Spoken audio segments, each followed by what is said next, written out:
In the flower world today, mix and match. It's on trend. Unity, important. Scale, texture, all of that. In this video, we'll show you how to do a trio that mixes and matches on trend today. For the trio, 3 beautiful vessels, alternating sizes, all the same gorgeous orange, filled with fresh water mixed with flower food. That's it, no further mechanics. The armature is simply made of lily grass to support all the flowers. As you begin, take your lily grass and line it up in your hand. Maybe you want to give it a little bit of a pull to make sure it curls nicely. Then bringing it back, looping it on itself. Just repeating that loop and tucking it into your fingers. You can leave some loose if you want to, letting them trail, pulling others in. Then repeat that by adding more grass into your hand. Again, thinking about their facing, lining it up, pulling it in.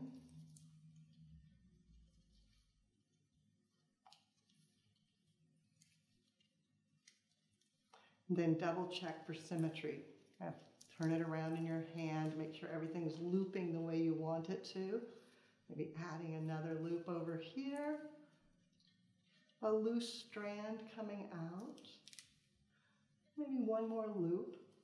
Then when it's as full as you would like,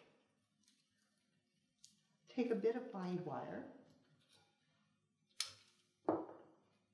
clasping it together, securing it in place, giving it a twist, then cutting the ends. If they're all about the same. Then you can set it right down into the vessel. If you want it to be fuller, go ahead and make a couple more. You can group them together, giving a little more fullness and adjusting until it's just the way you want it.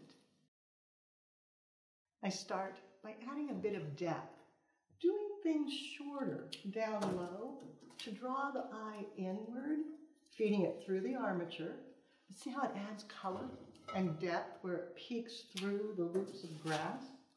Doing that on all 3 pieces so that there is coordination between the trio. Tucking it low. Repeating and coming back with different blooms. So yellow carnations and then the green dianthus, also in the carnation family. Letting it pick through. Repeating, and continue on so you have a nice base to support all your blooms. Now the fun begins. Find anything you love.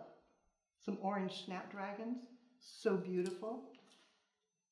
Feeding them in. And now sometimes we don't do the exact same thing in each design.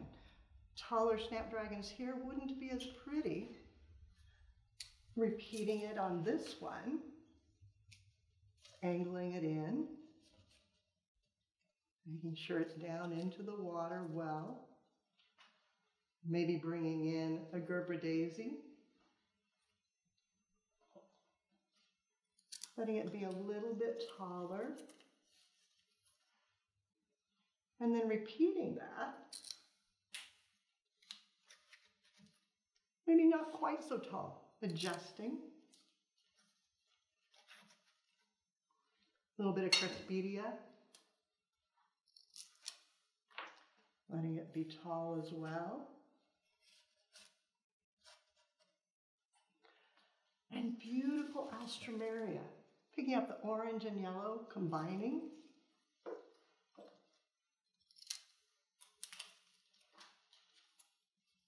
Adding a little bit of height. Finding the perfect hole within the armature to weave it in, and repeating. And then fill in, repeating the blooms, coordinating, adding unity from design to design until you just love it. As a final touch, adding a bit of texture through grasses. There's lots of different types. This is a type of quaking grass. Some people call it rattlesnake grass. But cutting it and letting it come in over the top, repeating. Then quaking grass comes in different varieties. This is the standard that I'm used to seeing. This is another variety, quite a bit smaller and more delicate, a little bit more brown into the color, but isn't that beautiful? To go ahead and add into this one. It's a little taller, finding the hole and feeding it in, and repeating that, adding it onto this side. You can see the texture, the color, everything just comes to life with a little more excitement. The recipe, I started with 5 bunches of lily grass. Yes, 5 full bunches to build the armatures. Then I mix and match throughout. I have 5 snapdragons, 7 alstroemeria, 10 of the carnation, 10 of the dianthus, 3 of the miniature hydrangeas, 12 of the cresspedia, 2 of the Gerber daisies, and then 2 different types of the quaking grass. Altogether, 3 fabulous arrangements, the orange trio. When you're working in retail, it can be a challenge to determine budgets to fill your flower cooler. If you work in a trio, if they're on a tight budget, they buy just one. If they've got a little more money, maybe doing a duo. If they want to spend more, sell them the entire trio. But this way, you can meet the needs at any price point. For more creative inspiration and education, check out the website, flowerschool.com. If you have questions, you can reach us through there. But now it's your turn. Find 3 coordinating vessels, all your favorite flowers, and create a trio. Take a picture, post it on social media, and hashtag Floral Design Institute. That way we all can see what you do as you do something you love.